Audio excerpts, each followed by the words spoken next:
Bismillahirrahmanirrahim. Assalamualaikum warahmatullahi wabarakatuh. Alhamdulillahirabbil alamin. Oleh karena kita masih diberi kesempatan, kesehatan untuk sama-sama belajar pada kesempatan ini, khususnya dengan mata pelajaran ilmu nahwu. Untuk itu, untuk menghargai waktu, mari kita sama-sama berdoa agar ilmu yang kita dapatkan pada kesempatan ini bisa bermanfaat di dunia dan di akhirat. Anak-anakku sekalian, saya kembali ingat absennya diisi lewat classroom, karena itu sangat menjadi penentu buat saya dalam penilaian pada akhir semester nanti. Ya, baiklah anak-anakku, mari kita berdoa. Bismillahirrahmanirrahim. Rabbi syrahli sadri wa yassirli amri wahlul 'uqdatan min lisani yafqahu qawli. Allahumma zidna ilman warzuqna fahman sahiha. Amin, Allahumma amin. Anak-anakku sekalian, pada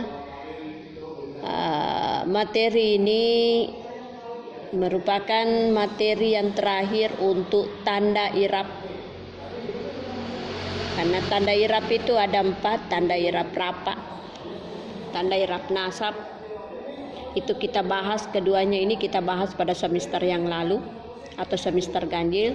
Nah, pada semester yang kedua ini atau semester ke-6 kita mulai pada tanda hapas atau jar. Kemudian yang terakhir ini adalah alamatul i'rabi bil jasmi, yakni tanda rafa jasam. Jadi ini merupakan tanda i'rab yang keempat. Baiklah, kita mulai, perhatikan. Walil jasmi alamatani as-sukunu wal hasbu. Fa amma sukunu fayakunu alamatan lil jasmi bil fi'lil mudhari'il sahihil akhiri, bil fi'lil mudhari'is sahihil akhiri. Wa ammal hasbu fayakunu alamatan lil jasmi, fayakunu alamatan lil jasmi bil fi'lil mudhari', bil fi'lil mudhari'il mu'tallil akhiri,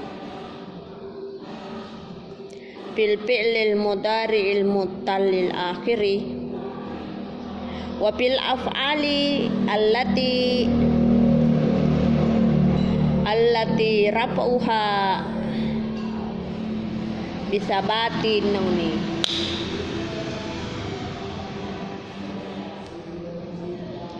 Ya, saya terjemahkan. Walil jasmi, untuk tanda i'rab jasam. Walil jasmi, untuk tanda i'rab jasam. Alamatani, mempunyai dua tanda.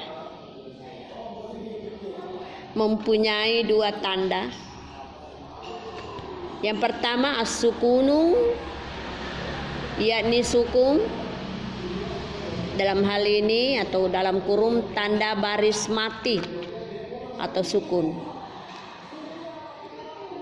Wal hasbu, dan yang kedua adalah huruf yang dibuang. Jadi ada nanti hurufnya yang dibuang sebagai tanda jasam. Ya, nanti kita lihat lebih lengkapnya. Jadi inilah bagian yang keempat, tanda jasam. Hanya mempunyai dua. Yang pertama adalah sukun, tanda baris mati. Kemudian yang kedua al-hasbu, yakni huruf yang buang. Ya, kita akan urai satu persatu. Fa amma sukunu, adapun sukun atau tanda baris mati. Adapun sukun atau tanda baris mati, fayakunu alamatan lil jasmi, mempunyai tanda jasam,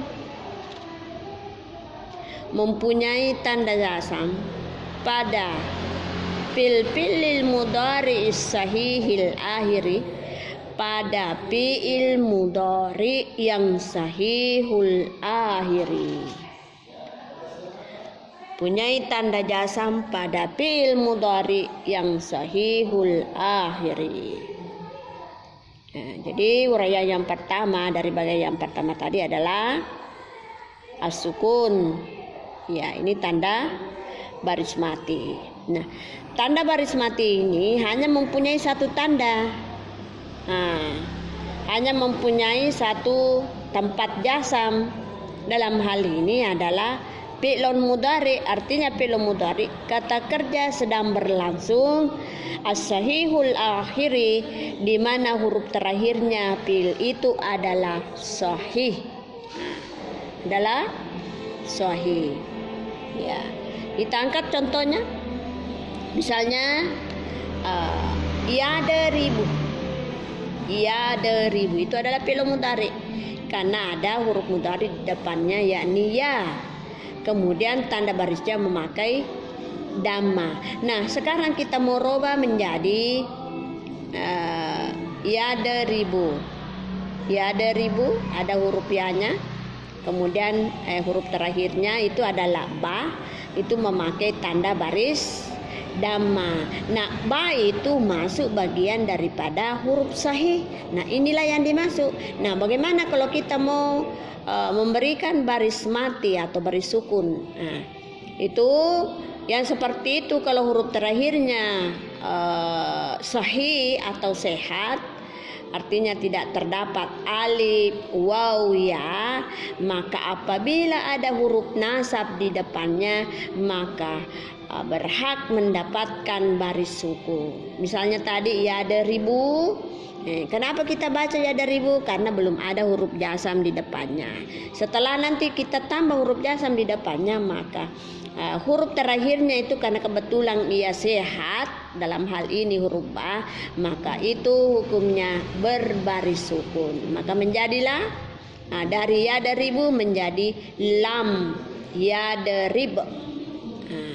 Lam ini adalah huruf jasam, menghendaki huruf atau fi'il mudhari di depannya harus berbaris mati apabila huruf terakhirnya itu adalah sahih. Seperti saya contohkan, yadribu lam yadrib, yajlisu lam yajlis, ya'lamu lam ya'lam, yarji'u lam yarji.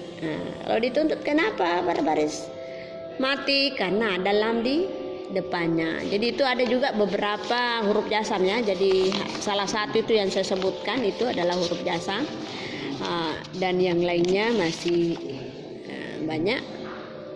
Ada, kalau saya tidak salah itu ada 18, seperti lama, in, man, itu termasuk semua. Ya, dan ada 18. Jadi yang jelasnya apabila salah satu di antara huruf jasam itu terdapat di depan fi'il mudhari, di mana fi'il mudhari itu huruf terakhirnya adalah sahih, maka ia diberi baris mati. Dalam hal ini diberi baris sukun sebagaimana yang saya sebutkan dari contoh-contoh yang ada. Iya. Selanjutnya pada tanda jasam yang kedua, kan tadi kan dua alamat tadi, dua. Yang pertama sukun, ya kita sudah bahas tadi, sukun itu hanya satu. Kemudian yang kedua adalah al-hasbu. Ini wa ammal hasbu, adapun yang dibuang, fayakunu alamatan lil jasmi fil fi'lil mudhari'il muttallil akhiri, mempunyai tanda jasam, mempunyai tempat tanda jasam apa pada fi'il mudhari yang sakit huruf terakhirnya. Nah, jadi berseberangan tadi yang asukun. Kalau asukun itu yang huruf terakhirnya sahih. Kalau yang al-hasbu, nah itu huruf terakhirnya sakit. Yang mana saya sudah sebutkan dulu itu, Dato di bahasa Arab atau di mana ada huruf sakit saya sebutkan itu alif, waw, ya. Apabila terdapat di antara tiga itu, maka fi'il mudhari itu harus dibuang mutalnya itu apabila didahului oleh huruf jasam. Jadi itulah yang dimaksud dibuang, al-hasbu dibuang. Kenapa? Karena dimasuki huruf jasam. Misalnya jara, ja, jing, ra, alif. Tetapi berbentuk ya jara. Dirubah menjadi fi'il mudhari menjadi ya jari. Ya jari kalau yang aslinya itu fi'il mudhari ada huruf mudhari'nya di depan. Ini sudah ada ya. Baru huruf terakhirnya itu berbaris dhamma. Lalu ini kenapa tidak berbaris, hanya sukun? Ya jari dia tidak berbaris karena memang dia masuk huruf mutal. Lam ya jari. Nah, apabila fi'il mudhari yang huruf terakhirnya ada ya-nya mati di situ, huruf terakhirnya adalah huruf mutal, lalu dimasuki huruf jasam, maka dibuanglah huruf mutalnya itu. Jadi prosesnya adalah ya jari menjadi lam ya jari. Tidak terbaca lagi alifnya, lam ya jari. Tadinya jara ya jari, maka masih terbaca ya jari karena belum ada huruf jasam di depannya. Tetapi setelah ada huruf jasam di depannya seperti lam, lama dan sebagainya, yang jelas ada di antara salah satu huruf jasam itu, maka yang mutalnya itu harus dibuang. Misalnya lagi rama, yarmi, lam yarmi. Itu ya tidak boleh panjang karena terbaca itu tidak boleh lam yarmi, salah. Kenapa? Karena masih ada huruf jasamnya, huruf mutalnya, padahal itu ketentuannya harus dibuang karena dia masuk sebagai tanda jasam yang dibuang huruf mutalnya. Dibuang dia masuk pada dibuang pada fi'il mudhari yang apabila bersambung dengan huruf jasam, lalu huruf mutalnya yang terakhir itu harus dibuang. Artinya karena termasuk salah satu ketentuan dalam tanda jasam al-hasbu, ya, itu dibuang. Selanjutnya wafil af'alil lati rafa'uha bisabatin nuni, yakni fi'il yang apabila dirapa bisubutin nuni, bisabatin nuni, yakni tetap nunnya. Dalam hal ini yang dimaksud di sini adalah af'alul hamzah. Jadi ingat itu sebelumnya itu ada sudah kita bahas itu masalah af'alul hamzah. Ya, af'alu itu artinya fi'il, kata kerja, kemudian hamzah 5, berarti fi'il itu terdiri dari 5. Apabila lebih dari situ berarti bukan af'alul hamzah namanya. Nah, bagaimana itu? Apabila, karena itu juga termasuk fi'il mudhari, apabila dimasuki huruf jasam atau didahului oleh huruf jasam, maka itu nunnya dibuang. Misalnya ya fa'aluna, ada huruf jasam, kita menyebutkan lam ya fa'alu, tidak terbaca lagi nunnya. Kenapa dibuang nunnya? Bihasbin nuni, dibuang nunnya karena dia af'alul hamzah. Ya jalisani, lam ya jalisa. Ya daribani, lam ya dariba. Ya daribuna, lam ya daribu. Yang jelasnya apabila af'alul hamzah itu didahului oleh huruf jasam, salah satu huruf jasam, maka wajib hukumnya dibuang nunnya. Jadi inilah dua tanda jasam yang dibuang. tempatnya apabila ya fi'il mudhari mutal, jadi hanya fi'il mudhari ya, fi'il madi tidak masuk. Fi'il mudhari yang mutal artinya yang sakit huruf terakhirnya, kemudian fi'il yang af'alul hamzah atau fi'il yang apabila dirapa tetap nunnya. Jadi itu af'alul hamzah. Kalau dia dalam keadaan rapa marfu, itu disebut nunnya menjadi yapaluna, tapaluna, yapalani, yapalani, tapalina, alina, yapalani, tapalani, tapalina. Jadi itu semua itu yang dimaksud apabila diraba sebutnya. Tetapi kapan dia dalam keadaan nasab, kapan dia dalam keadaan jasam, maka nunnya dibuang. Sebagaimana juga uraian yang telah kita baca. Jadi inilah yang merupakan